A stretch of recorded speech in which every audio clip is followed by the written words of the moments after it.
اعوذ باللہ من الشیطان الرجیم بسم اللہ الرحمن الرحیم رب اشرح لی صدری ویسر لی امری واحلل عقدۃ من لسانی یفقہوا قولی۔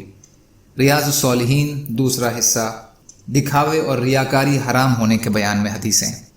حضرت ابو ہریرہ رضی اللہ تعالیٰ عنہ سے روایت ہے کہ رسول اللہ صلی اللہ علیہ وسلم فرماتے ہوئے سنا کہ قیامت والے دن جن لوگوں کا سب سے پہلے فیصلہ کیا جائے گا ان میں ایک وہ شخص ہوگا جو شہید ہو گیا تھا، تو اسے بارگاہ الہی میں پیش کیا جائے گا۔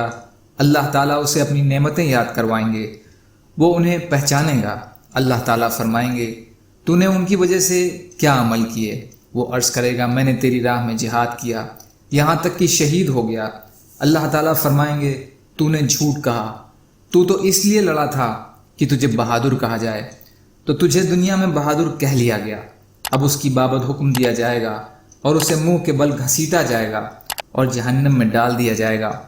اور دوسرا وہ شخص ہوگا جس نے دین کا علم حاصل کیا اور دوسروں کو سکھلایا اور قرآن پڑھا، تو اس کو پیش کیا جائے گا۔ اللہ تعالیٰ اس کو اپنی نعمتیں یاد دلوائیں گے، وہ انہیں پہچانے گا۔ اللہ تعالیٰ پوچھیں گے تو نے ان کی وجہ سے کیا عمل کیا؟ وہ کہے گا میں نے علم سیکھا اور دوسروں کو سکھلایا اور تیری رضا کے لیے قرآن پڑھا۔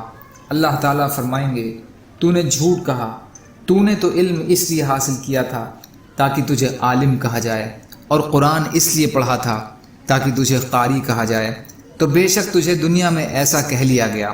اور اس کی بابت حکم دیا جائے گا، اسے منہ کے بل گھسیٹا جائے گا اور جہنم میں ڈال دیا جائے گا۔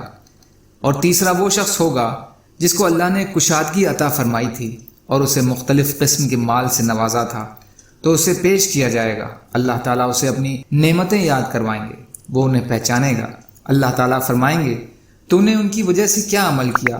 وہ عرض کرے گا میں نے کوئی ایسا راستہ جس میں خرچ کیے جانے کی تو پسند کرتا تھا نہیں چھوڑا، مگر اس میں تیری خاطر ضرور خرچ کیا۔ اللہ تعالیٰ فرمائیں گے تو نے جھوٹ بولا، تو نے تو وہ اس لیے کیا تھا کہ تجھے دانی اور سخی کہا جائے، تو بے شک یہ تو کہا جا چکا۔ پھر اس کی بابت حکم دیا جائے گا اور اسے منہ کے بل گھسیٹا جائے گا اور جہنم میں ڈال دیا جائے گا۔ مسلم شریف۔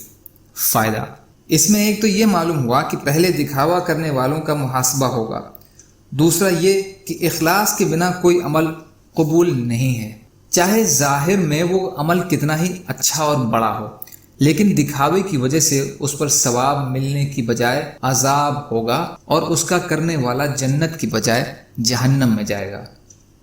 اللہ تعالی ہم سب کو ریاکاری سے بچنے کی توفیق عطا فرمائے۔ یا اللہ کہنے سننے سے زیادہ عمل کی توفیق عطا فرمائیے۔ یا اللہ رحم کا، کرم کا، عافیت کا، درگزر کا معاملہ فرمائیے۔